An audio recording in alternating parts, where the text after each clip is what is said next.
Ito na, arresting team.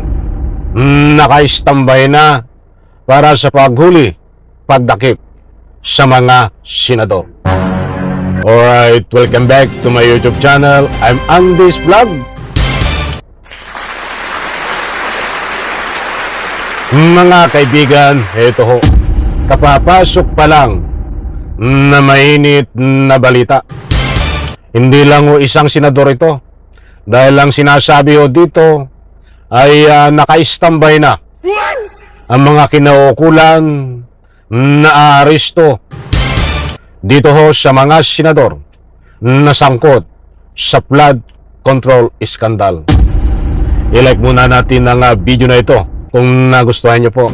Please subscribe my YouTube channel sa lahat ng hindi pa nakasubscribe. Ito, talagang sa wakas, sa bagay ito ay pangako din sa atin ng mahal na Pangulo at siyempre pangako din sa atin ng ombudsman.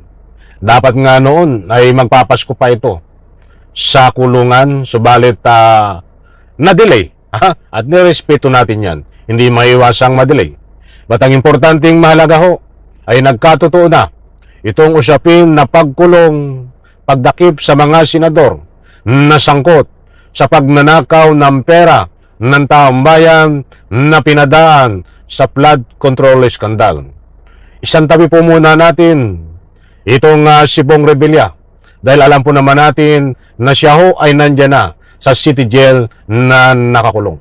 Ang usapin po ngayon, ngayong araw ng linggo, na mainit na lumabas na balita na kinumpirma ng ombudsman na si Remulla na ayon po sa kanya, naka-standby na, nakaabang na itong mga aresto sa mga senador na magnanakaw ng pera ng taong bayan.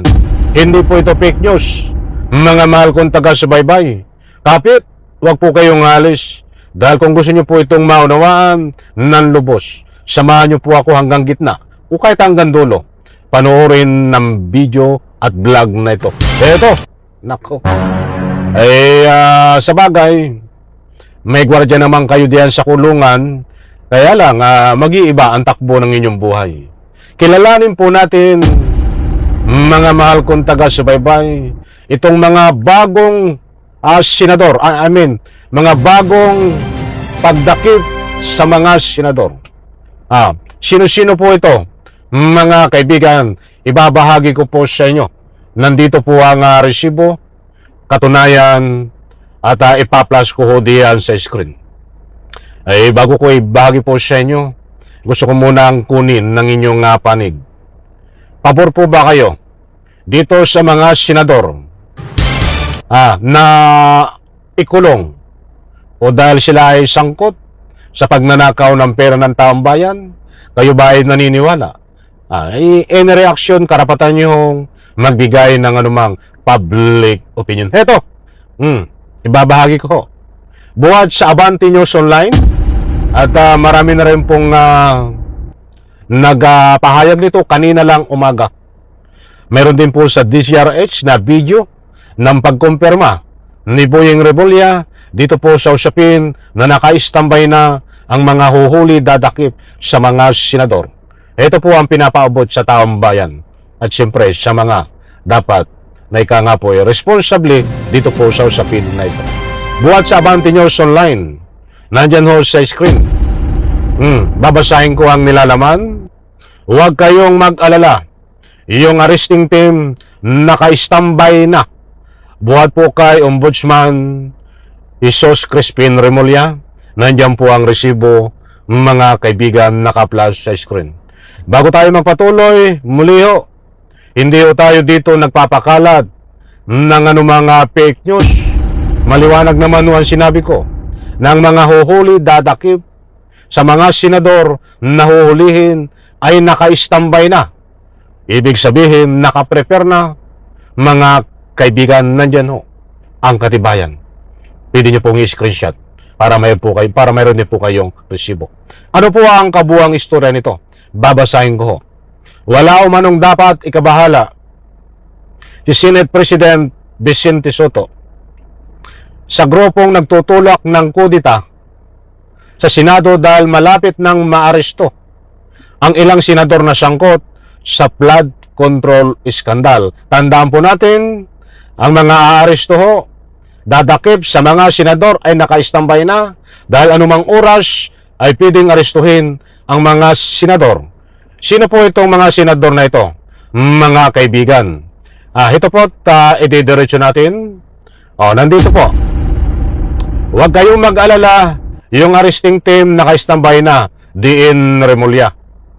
Kapag may naarestong senador sa hanay ng minority bloc, mababawasan ang kayabangan nila. I'm sorry, dinagdagan ko lang ho. Mababawasan ang bilang ng grupong gustong patalsikin sa pisto si Soto. Ito pa, hindi inilahad ni Remulla ang pangalan ng mga senador na malapit ng maaresto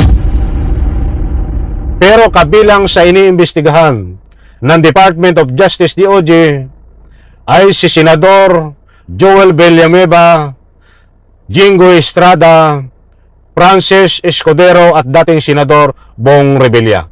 Si Senador Bong Revilla ay nandun na sa kulungan. Maliwanag po mga kaibigan ang sinasabi dito ni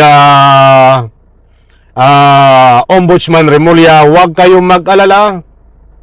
Yung arresting team naka-standby na. At mayroon pong sinasabi na mga senador. Ibig sabihin, hindi lang o isa ang aarestuhin dahil mga senador. Sino-sino po yung mga senador na yon? Mga kaibigan. Bagamat alam po natin na iniimbestigahan itong mga senador na ito na sangkot sa pagnanakaw, ito po ang mga pangalan doon po sa hindi pa nakakaalam. Ito ho. Nandito, babanggitin ko.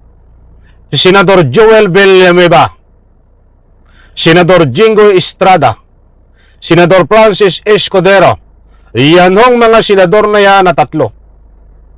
Ay ayon po sa ating Ombudsman Remulla, ay anumang oras, anumang araw, ay pwede pong maaresto na. Dahil ayon po sa balita na ito, ang mga huhuli sa kanya, I'm very sorry, ako namamalat. Ang mga huhuli po sa kanya, ang mga arresting team ay naka-standby na, mga kaibigan. Maliwanag po, kaabang-abang ito. Mga mahal kong taga-subaybay, malaking bagay ho ito. Dahil dito sa gaganapin na impeachment laban ho kay Sara Sayad Lustay Duterte, ay mawawala na po sila ng numero para ipagtanggol sa kalukuhan si Sara Sayad Lustay Duterte. Datapwat nabanggit dito ang usapin na pagpapatalsik sa Senado dito ho kay Soto. And connection muli, kung inuulit, abangan po natin.